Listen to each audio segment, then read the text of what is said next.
Okay guys, आप सभी लोगों का स्वागत है atomic global mastermind training programme में।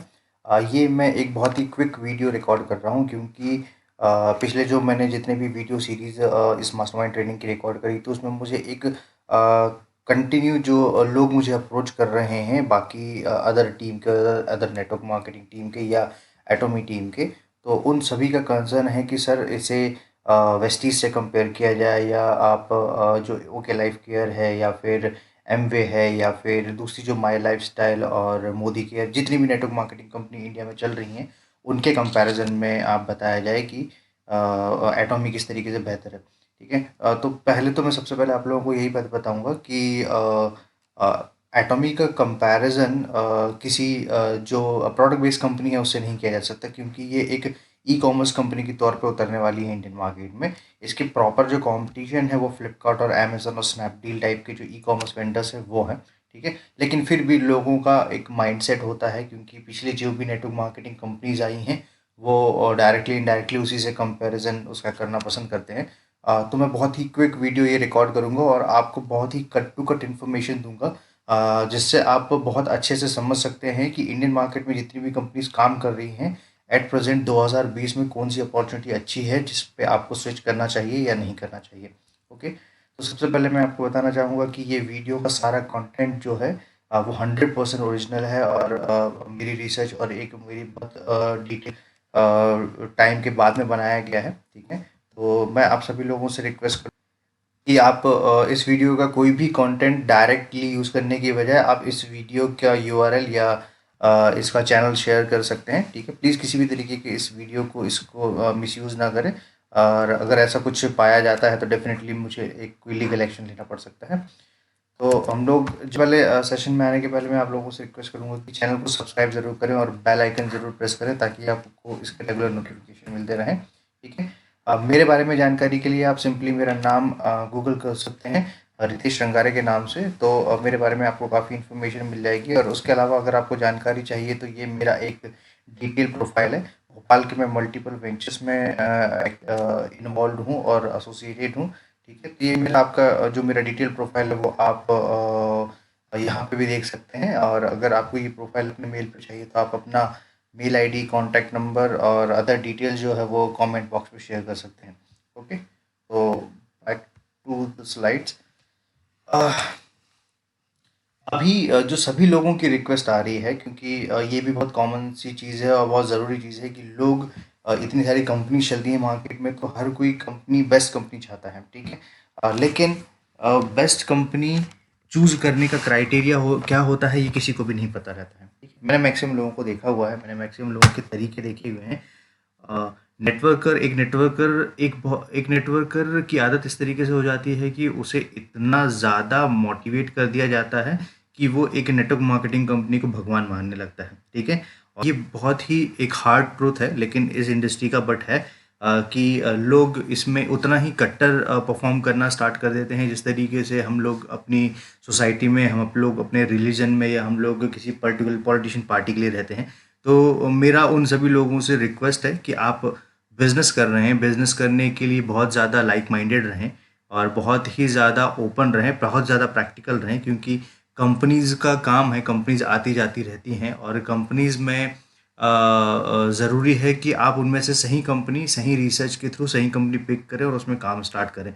तो ये जो मैं वीडियो रिकॉर्ड करने जा रहा हूँ ये वीडियो बहुत ही ओपन माइंड के साथ में बैठ के सुनिएगा, भले आप किसी भी कंपनी का पार्ट हो, लेकिन आप अगर ये वीडियो समझने की कोशिश कीजिएगा कि मैं कोई एक पर्टिकुलर कंपनी के फेवर में या एक पर्टिकुलर कंपनी को क्रिटिसाइज करते हुए ये बात नहीं कर रहा हूँ। मैं सारी बातें फैक्ट फिगर्स के साथ में और रिसर्च के साथ में कर रहा हूँ। मैं आपको भी समझाने की कोशिश करूंगा कि ये रिसर्च किस तरीके से की जाए। ओके, तो मार्केट में अभी फिलहाल जितनी भी कंपनी काम कर रही हैं वो सारी की सारी कंपनी का पूरा डिटेल ये चार्ट आपके सामने बयान कर देता है। ओके, तो ये एक ऐसा चार्ट है जो चार्ट ये बता देता है कि इस कंपनी की वैल्यू क्या है इंडियन मार्केट में। ठीक है, तो सबसे पहले मैं एटमी को छोड़ के बाकी की कंपनीज के बारे में बात करूंगा। अब ये मानने में बिल्कुल दो राय नहीं है कि इंडिया की और global one of the best company जो है वो अब तक एमवे रही है। ठीक है, नो डाउट एमवे रही है। और इसकी एक अच्छी खासी वर्थ है। एमवे का पेडअप कैपिटल आरबीआई में 21 करोड़ है, उसकी वर्थ $8.83 बिलियन है। इसकी करंट ग्लोबल रैंक जो है, एक डायरेक्ट सेलिंग इंडस्ट्री की ग्लोबल रैंक हर साल रिलीज होती है, तो ये पिछले 3-4 सालों से ये रैंक मेंटेन किए हुए है फर्स्ट रैंक में, ठीक है। और इसका जो ईयर ऑफ लॉन्च है वो 1998 था, और अभी करीब इंडियन मार्केट में काम करते हुए उसको 21 साल हो गया। मैं सिर्फ इंडियन मार्केट के हिसाब से ही बात करूंगा, ठीक है। इसके बाद में दूसरी जो कंपनी है जो अच्छा परफॉर्म कर रही है वो हर्बल लाइफ है। इसमें इसका पेडअप कैपिटल आरबीआई में जो है 4 करोड़ है। इसका टोटल जो ग्लोबल वर्थ है वो $4.9 बिलियन है। इसकी करंट ग्लोबल रैंक, ये मैं आउट ऑफ 100 बता रहा हूँ, करंट ग्लोबल रैंक 3 है। 1999 में ये कंपनी स्टार्ट हुई थी इंडिया में, और अभी जो है करीब कंपनी की एज 21 ईयर्स है। इसके अलावा फिर हम लोग नेक्स्ट कंपनी की बात करेंगे तो DXN एक बहुत अच्छी कंपनी काम कर रही है। DXN कंपनी का पेडअप कैपिटल इंडियन मार्केट में 2 लाख रुपीज़ है, और $1.25 बिलियन के मार्केट कैप के साथ में ये कंपनी ग्लोबल मार्केट में सस्टेन कर रही है। करंट इसकी ग्लोबल रैंक 15 है। 1993 से ये काम कर रही है। 26 ईयर्स की अब इस कंपनी की एज है। वेस्टीज ये एक इंडियन कंपनी है, ओके, ये एक ग्लोबल कंपनी नहीं है बट इंडियन कंपनी है, लेकिन इसने ग्लोबल कंपनी में अपनी पोजीशन ज़रूर बनाई हुई है, ठीक है। अभी फिलहाल 1.3 करोड़ का इसका पेडअप कैपिटल है, और $194 मिलियन की कंपनी है। इसकी टोटल जो डायरेक्ट सेलिंग इंडस्ट्री की ग्लोबल रैंक है वो 63 है। 2004 से ये कंपनी लॉन्च हुई थी इंडिया में, और करीब अभी जो कंपनी की एज है 15 ईयर्स के आसपास है। अगली कंपनी की हम लोग बात करेंगे तो माई लाइफस्टाइल की बात करूंगा मैं। माई लाइफस्टाइल का पेडअप कैपिटल 1.3 करोड़ है। $17 मिलियन की कंपनी है ये। इसकी करंट ग्लोबल रैंक अवेलेबल नहीं है। इसका मतलब ये है कि जो डायरेक्ट सेलिंग इंडस्ट्री की ग्लोबल रैंक 2019 में बताई गई थी, तो उसमें ये कहीं पे भी टॉप 100 में नहीं आती है, ओके।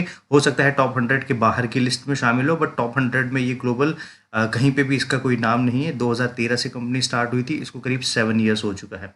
इसके बाद हम लोग बात करेंगे फॉरएवर लिविंग। फॉरएवर लिविंग में इसका पेडअप कैपिटल आरबीआई में 1 करोड़ रुपए है, ठीक है। $13.6 मिलियन का अभी टोटल वर्थ है। इसकी भी करंट ग्लोबल रैंक अवेलेबल नहीं है। इसका मतलब ये टॉप 100 कंपनीज में अभी नहीं आती है, और 2005 में ये कंपनी स्टार्ट हुई थी, और अब तक इसको 14 साल हो गए इंडियन मार्केट में। इसी तरीके से मोदी केयर बहुत बड़ा ब्रांड है, 7 करोड़ का पेडअप कैपिटल है। ये एक पब्लिक लिमिटेड कंपनी है। $4.5 मिलियन का इसका टोटल ग्लोबल वर्थ बताई जा रही है, ठीक है। इसके बाद में इसकी भी करंट ग्लोबल रैंक अवेलेबल नहीं। करंट ग्लोबल रैंक अवेलेबल होने का मतलब ये होता है कि हर कंपनी जिस साल जितना परफॉर्म करती है, तो उन साल के परफॉर्मेंस के हिसाब से उसकी रैंक ऊपर नीचे होती है, ठीक है। तो कुछ कंपनीज इन रैंक को प्रॉपर मेंटेन कर लेती है, लेकिन कुछ कंपनीज नहीं कर पाती हैं। तो हो सकता है पिछले 2017, 2016 या इसके जैसे इसको 46 ईयर्स हो चुका है, तो हो सकता है कि 40 साल पहले ये कंपनी अपनी रैंक मेंटेन कर पा रही होगी, बट अभी उसका टॉप 100 में कोई नामो निशान नहीं है, ठीक है। 1973 में स्टार्ट हुई थी ये कंपनी, और 46 ईयर्स की एज है। इसके बाद में RGM बहुत फेमस नाम है, हर कोई जानता है इसे। 23 लाख का इसका पेडअप कैपिटल है। इसकी जो टोटल ग्लोबल वर्थ है वो मैंने काफ़ी सर्च करने की कोशिश की, लेकिन एक फिक्स फिगर या एक वेरीफाइड फिगर मुझे नहीं मिल पा रहा, तो इसके बारे में मैं कुछ ज़्यादा नहीं बोलना चाहूँगा। करंट ग्लोबल रैंक डेफिनेटली इसकी बिल्कुल नहीं है, टॉप 100 में ये कंपनी नहीं आती है, और 1988 से स्टार्ट हुई थी, करीब अभी 31 साल की एज है। इसके बाद में ओके लाइफ केयर, ये कंपनी बहुत अच्छा काम कर रही है, बट इसका पेडअप कैपिटल बहुत कम है। 1 लाख के आसपास का इसका पेडअप कैपिटल है।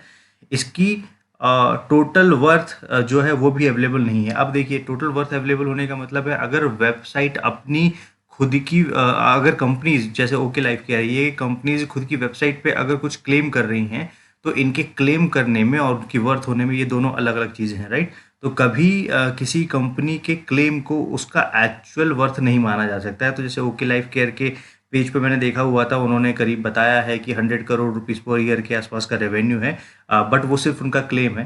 और वो क्लेम को जस्टिफाइड उस क्लेम को जस्टिफाइड कौन करता है? एक थर्ड पार्टी जो कभी उस कंपनी का भाग नहीं होती है, जो नेशनल या इंटरनेशनल ऑर्गेनाइजेशन का पार्ट होती है, और जो ऐसी लिस्ट रिलीज करती है। जैसे हम लोग फोर्ब्स की खबरों पे यकीन इसलिए करते हैं क्योंकि फोर्ब्स किसी एक पर्टिकुलर इंडिविजुअल के लिए नहीं लिखता है, वो प्रॉपर पैन इंडिया या ग्लोबल या नेशनल या एशिया स्पेसिफिक के हिसाब से बात करता है, ठीक है।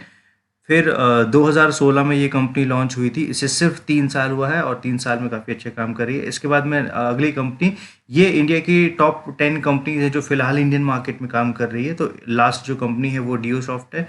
48 लाख का इसका पेड अप कैपिटल है। इसकी भी ग्लोबल वर्थ अवेलेबल नहीं है मार्केट में, इंटरनेट पे, और इसकी करंट ग्लोबल रैंक टॉप 100 के अंदर में ये कंपनी नहीं आती है। 2000 से स्टार्ट हुई थी और अभी ऑलमोस्ट 19 ईयर्स हो गया है। ठीक है। ओके, तो मैं जिस वेबसाइट और जिस रिसोर्स की बात कर रहा था, वो रिसोर्स और उसकी वेबसाइट लिंक ये है। ठीक है। ये लिंक मैं आपको डिस्क्रिप्शन बॉक्स पे शेयर कर दूंगा। ओके। तो यहाँ पे आप देख सकते हैं कि इनकी जो एक डायरेक्ट सेलिंग न्यूज़ का पूरा अनाउंसमेंट है, उस अनाउंसमेंट में इन्होंने टॉप 100 कंपनीज की लिस्ट शेयर की हुई है। ओके। तो यहाँ पे अगर आपको जिस भी कंपनी, लेट्स से कि जो 10 कंपनीज का मैंने बताया, उसके अलावा अगर आपको आपकी कंपनी की भी जानकारी लेनी है तो आप सिंपली कंट्रोल F करके यहाँ पर उस कंपनी का नाम हम लोग मान के चलिए वेस्टीज के नाम से सर्च कर रहे हैं, तो इस तरीके से आप सर्च कर सकते हैं। फिर इस पर इसका प्रोफाइल अगर आपको देखना हो तो इसका प्रोफाइल आप इस तरीके से देख सकते हैं। तो ये दिखाई देगा कि ये कंपनी की टोटल रेवेन्यू इतना है, कंपनी की ग्लोबल रैंक कितनी है, कंपनी की कंट्री क्या है। ठीक है। तो इससे आपको ये भी पता चल जाता है कि कंपनी का ओरिजिन किस कंट्री से है। ठीक है। कंपनी के फाउंडर से आपको ये समझ में आ जाता है कि कंपनी ग्लोबल है, नेशनल है या इंटरनेशनल है। ठीक है। और इसके अलावा इसी तरीके से आप देख सकते हैं कि एटमी और एमवे की डिटेल। ठीक है। ये एमवे हो गया। एमवे के बारे में, एमवे का टोटल रेवेन्यू इतना है, रैंक इसकी फर्स्ट है। और ये एमवे की रैंक 16 ईयर्स के काम के बाद में बनी हुई है, फर्स्ट रैंक। ओके। और सिर्फ एटमी ने सिर्फ 10 ईयर्स में ही $1.15 बिलियन का मार्क टच किया है और 20th रैंक पे है। ओके। तो आप इस लिंक को यूज़ कर सकते हैं एज अ रिसोर्स और आप ज़्यादा से ज़्यादा जानकारियाँ ले सकते हैं। अब बहुत सारे लोगों के मेरे पास में सवाल आते हैं कि सर किसी कंपनी के बारे में ये कैसे समझा जाए कि वो कंपनी बहुत ज़्यादा अच्छा परफॉर्म कर रही है या वो कंपनी अच्छी है, प्रोडक्ट अच्छी, प्रोफाइल अच्छे है। तो मेरा आपसे एक बहुत सीधा कॉमन सेंस वाला लॉजिकल एक आंसर रहेगा, वो आप समझने की कोशिश कीजिए। अगर किसी कंपनी, लेट से हम लोग एमवी की बात करते हैं, अगर किसी कंपनी का टोटल ग्लोबल रैंक फर्स्ट है और वो कंपनी $8.83 बिलियन की है, जो कि हाईएस्ट डायरेक्ट सेलिंग इंडस्ट्री में हाईएस्ट टोटल सेल्स हुई है। ठीक है। तो इसके अलावा आपको कोई दूसरी चीज़ बताने की ज़रूरत ही नहीं पड़नी चाहिए कि उस कंपनी में अच्छा नहीं है। इस कंपनी में सब कुछ अच्छा है, इसी के कारण से ये कंपनी चल रही है। हाँ, सिर्फ ये, लेकिन मैं ये ग्लोबल फिगर के हिसाब से बात कर रहा हूँ। इंडियन मार्केट के हिसाब से अगर एमवी में बात की जाए तो एक बहुत ज़्यादा जो मेजर प्रॉब्लम देखने को मिलता है वो ये है कि इंडियन मार्केट में आप ये बोल सकते हैं कि इंडियन मार्केट जो एमवे की प्रोडक्ट की प्राइसिंग है उसको जस्टिफाई नहीं करता है। ठीक है। क्योंकि इंडियन इकोनॉमी उतनी स्ट्रांग नहीं है और इंडियन इकोनॉमी इतनी स्ट्रांग ना होने के चक्कर में यहाँ की जो पेइंग कैपेसिटी है किसी प्रोडक्ट को परचेस करने की, उसके हिसाब से एमवे के प्रोडक्ट बहुत ज़्यादा महंगे पड़ जाते हैं। ठीक है। लेकिन इसका मतलब ये नहीं है कि एमवे में लोग पैसा नहीं बना रहे हैं, डेफिनेटली एमवे में बना रहे हैं, बट अभी फिलहाल नहीं बना रहे हैं। तो इन सारी कंपनीज, एमवे से लेके डियोसॉफ्ट तक, जो मैंने आपकी कंपनीज का नाम आपको बताया, इन सभी कंपनियों में एक चीज़ बहुत कॉमन है और वो कॉमन चीज़ ये है कि ये सारी कंपनीज और सभी इन कंपनीज का मार्केट सैचुरेट हो चुका है। ठीक है। हर कंपनी का एक डेडिकेटेड मार्केट होता है। एक डायरेक्ट सेलिंग कंपनी कभी भी किसी कंट्री में एंटर करती है तो ऑलमोस्ट 2 से 3 साल के बाद में वो कंपनी सैचुरेशन की स्टेज पे पहुंच जाती है, क्योंकि नेटवर्क मार्केटिंग वाली जो भी ऐसी अपॉर्चुनिटीज़ हैं बहुत तेज़ी से लीडर ग्रैब करते हैं। कभी भी कोई कंपनी जैसे ही प्री लॉन्च या लॉन्च स्टेज पे किसी कंट्री में पेनिट्रेट करती है तो उसी समय पे बहुत ज़्यादा जो टॉप लीडर्स रहते हैं उसको कनेक्ट करती है बहुत तेज़ी से, और तेज़ी से सारे लीडर्स को कनेक्ट करने के बाद में अपना नेटवर्क स्प्रेड करना स्टार्ट करती है। तो मैक्सिमम टाइम पे यही होता है कि जो पिछले लीडर्स रहते हैं जो किसी कंपनी में सक्सेसफुल नहीं हुए होते हैं तो उन्हें, उनके हाथ में वो अपॉर्चुनिटी लग जाती है, और जो किसी कंपनी में ऑलरेडी सक्सेसफुल लीडर्स चल रहे रहते हैं तो डेफिनेट सी बात है कि वो अपना नेटवर्क तो नहीं तोड़ना चाहेंगे, क्योंकि उन्हें एक अच्छी आमदनी होती रहती है, एक अच्छे करोड़ के फिगर्स पे पहुंच जाते हैं। तो वो जो नीचे की डाउनलाइन रहती है वो इमीडिएट स्विच हो जाती है और वो नई अपॉर्चुनिटी की तलाश में रहती है ताकि वो किसी दूसरी कंपनी में वो प्री लॉन्च या लॉन्च का फ़ायदा उठा के उसमें तेज़ी से जुड़ सके। ठीक है। तो इन सारी कंपनीज़ में, ठीक है, अभी फ़िलहाल जो एक कॉमन चीज़ है एमवे से लेके डियोसॉफ्ट तक, वो एक कॉमन चीज़ ये है कि ये सारी कंपनी सैचुरेटेड है। इनमें से कोई भी कंपनी अभी लॉन्च या प्री लॉन्च के टाइम पे अवेलेबल नहीं है। भले कंपनी कितनी स्ट्रांग हो, भले कंपनी का प्रोफाइल कितना स्ट्रांग हो, या भले कंपनी का प्रोफाइल स्ट्रांग ना हो, दोनों केसेस में एक चीज़ बहुत कॉमन होती है। वो कॉमन चीज़ ये है कि लोग डेफिनेटली इस सिस्टम से पैसा बनाते हैं। ठीक है, अब मैं आपको एक एग्जांपल देके समझाना चाहूँगा कि मान लीजिए नोकिया के हम लोग फाउंडिंग डेट की बात करें। जब नोकिया इंडिया में स्टार्ट हुई थी, तो मान के चलिए कि वो बहुत ही पुराना समय रहा होगा। जस्ट अ सेकेंड, मैं आपको नोकिया की लॉन्च डेट दूर देख के दिखाता हूँ। 1865 में नोकिया लॉन्च हुआ था। ठीक है, अब 1865 में लॉन्च हुआ था तो नोकिया बहुत भरोसे की कंपनी थी, लेकिन बहुत सालों से चलती आ रही थी। इसी तरीके से आपने बहुत सारी दूसरी कंपनीज का नाम जो आज के समय में नहीं लिया जा रहा है, मोटरोला एक बहुत अच्छा नाम था। इसके अलावा बहुत सारी दूसरी अच्छी कंपनीज पहले इंडियन मार्केट में रहा करती थी।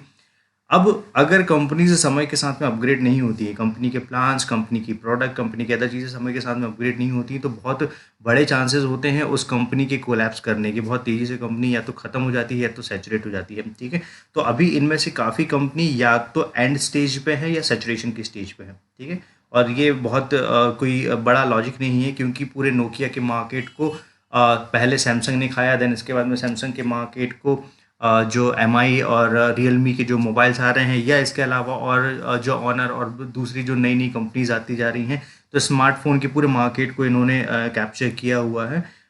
तो ये एक बहुत साधारण सा और इफ़ेक्टिव उदाहरण है ये समझने के लिए कि कोई भी कंपनी किसी भी इंडस्ट्री में लॉन्ग टर्म के लिए राज नहीं करती है। हाँ, बस इस कंपनी के प्री लॉन्चिंग फेज़ में जितने लोगों ने जुड़ के इसका फ़ायदा उठा लिया होता है, वो कंपनी सक्सेसफुल हो जाती है, और उस कंपनी में वो लोग बहुत ज़्यादा सक्सेसफुल हो जाते हैं। ठीक है, तो इन सारी कंपनियों में अभी के दौर पे अगर आप ये बोलना चाहेंगे कि इनमें से किन कंपनीज में पैसा बनाया जा सकता है, तो मैं कहूँगा कि एमवे से लेके डियोसॉफ्ट तक जितनी भी कंपनीज हैं, इनमें से किसी भी कंपनी में, इनफैक्ट इंडिया में अभी तक जितनी भी कंपनीज आई हैं, उनमें से किसी भी कंपनी में एट टाइम जुड़ के एक अच्छा पैसा बनाया जा सकता है, क्योंकि कंपनी की टॉप लीडरशिप ऑलरेडी एक बड़े मार्केट को लेके काम कर रही है। तो उसमें जो भी लोग आ रहे हैं वो सिर्फ अपना मोटिवेशन बनाने के लिए उसमें सर्वाइव कर पा रहे हैं। इसके अलावा वो एक बड़ा पैसा नहीं बना सकते। ये बहुत प्रैक्टिकल बात है।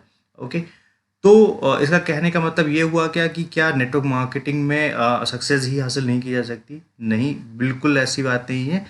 क्यों? क्योंकि अगर ये कंपनीज अवेलेबल नहीं है, तो हर बार एक नई कंपनी, एक नई प्लानिंग, एक नई स्ट्रैटेजी और एक नई अपग्रेडेड मेथड के साथ में कंपनी पेनिट्रेट करती है किसी भी कंट्री पे। ठीक है, तो अभी के केस में जो कंपनी पेनिट्रेट कर रही है, उस कंपनी का नाम है एटमी।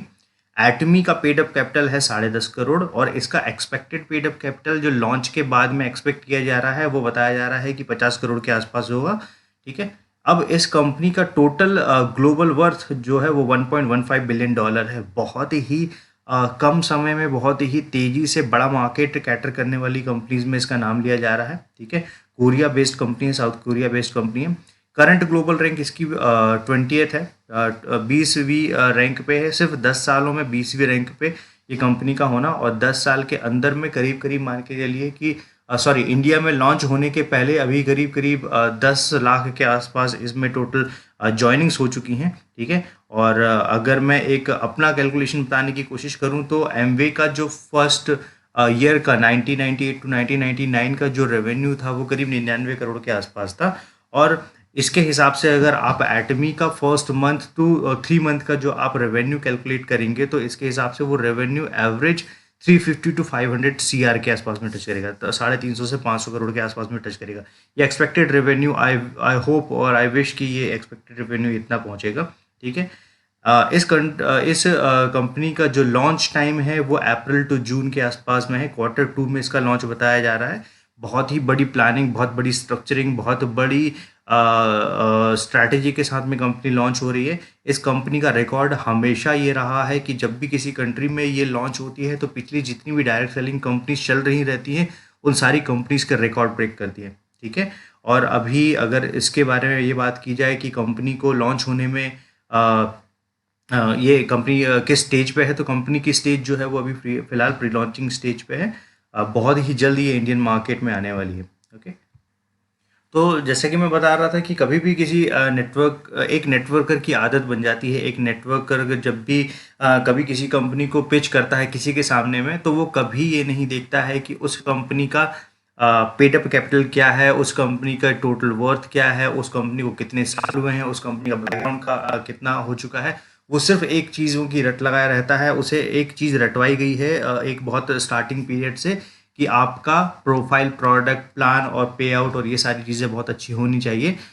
मेरे ख्याल से अगर किसी कंपनी का, मेरे ख्याल से नहीं, ये बहुत एक कॉमन सेंस वाली बात है, अगर किसी कंपनी का ग्लोबल रेवेन्यू बहुत अच्छा है और कंपनी की ग्लोबल रैंक बहुत अच्छी है, तो इट डायरेक्टली मीन्स कि वो कंपनी इंडियन मार्केट में या ग्लोबल मार्केट में बहुत अच्छा काम कर रही है, तभी उसका रेवेन्यू प्लस हो रहा है, तभी उसमें लोग कनेक्ट हो रहे हैं, तभी वो कंपनी पैसा बना पा रही है और लोग उसके पैसा बना पा रहे हैं। ठीक है, तो एटमी ने लास्ट करीब 10 साल में 2.5 लाख से ज़्यादा स्टेबल करोड़पति पैदा किए हैं। ठीक है, 2.5 लाख से ज़्यादा स्टेबल करोड़पति हैं। इसमें करीब 7 से ज़्यादा इंपीरियल मास्टर हैं, जिन्हें टॉप लेवल का जो उसको रिवॉर्ड है 7 करोड़ कैश रिवॉर्ड मिलता है। $10 मिलियन का रिवॉर्ड रहता है। ये ऑन स्टेज कैश पे दिया जाता है, तो ये मिल चुका है। इसके सारे यूट्यूब वीडियोज़ आप यूट्यूब वीडियोज़ पे देख सकते हैं। ठीक है, तो जितने भी नेटवर्कर्स हैं उनको मैं सीधा एक शॉर्ट में समझाना चाहूँगा कि आप किसी भी कंपनी पे ब्लाइंडली भरोसा करना बंद कीजिए, जो आप बहुत सालों से करते आ रहे हैं,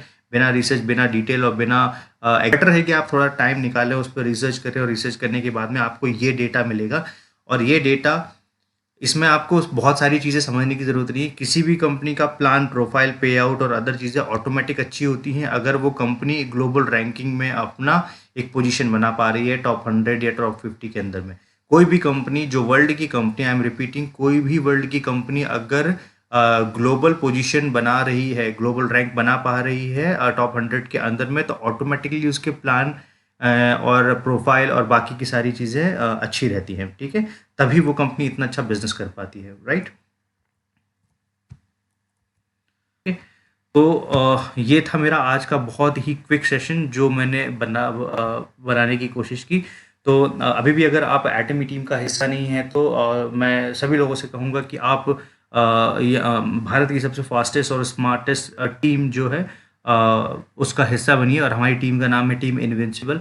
इस टीम का हिस्सा बनिए। मेरी स्ट्रैटेजी और हमारी टीम की स्ट्रैटेजी बहुत ही डिफरेंट होती है, और हम लोग स्मार्ट वर्क करना सिखाते हैं। मेरा 15 इयर्स का बहुत बड़ा एक मार्केटिंग एक्सपीरियंस है। इसके अलावा मैं मल्टीपल वेंचर्स में रहा हूँ, जैसा कि मैंने पहले भी बताया। तो मेरा एक इन डेप्थ रिसर्च का भी डिपार्टमेंट है। ठीक है, तो मैं आपको समझा सकता हूँ कि आप किस तरीके से ग्लोबल जा सकते हैं। अभी मेरी टीम करीब 7 कंट्रीज़ में ऑलरेडी काम कर रही है। ठीक है, बाकी मैंने आपको जैसे बताया कि आप मेरा नाम गूगल कर सकते हैं, रितेश श्रृंगारे, ज़्यादा जानकारी के लिए। ठीक है, तो थैंक यू सो मच। ये मेरा एक बहुत ही क्विक शॉर्ट वीडियो था। मेरे हिसाब से तो शॉर्ट वीडियो था, क्योंकि इससे ज़्यादा मैं इसको शॉर्ट नहीं कर सकता। एटलीस्ट इतनी इन्फॉर्मेशन देने के लिए इतना समय पर्याप्त है। ठीक है, तो जल्द ही मैं आपके सामने एक कुछ नए ट्रेनिंग टॉपिक के साथ में जल्द ही आपसे बात करूँगा। Okay, thank you so much.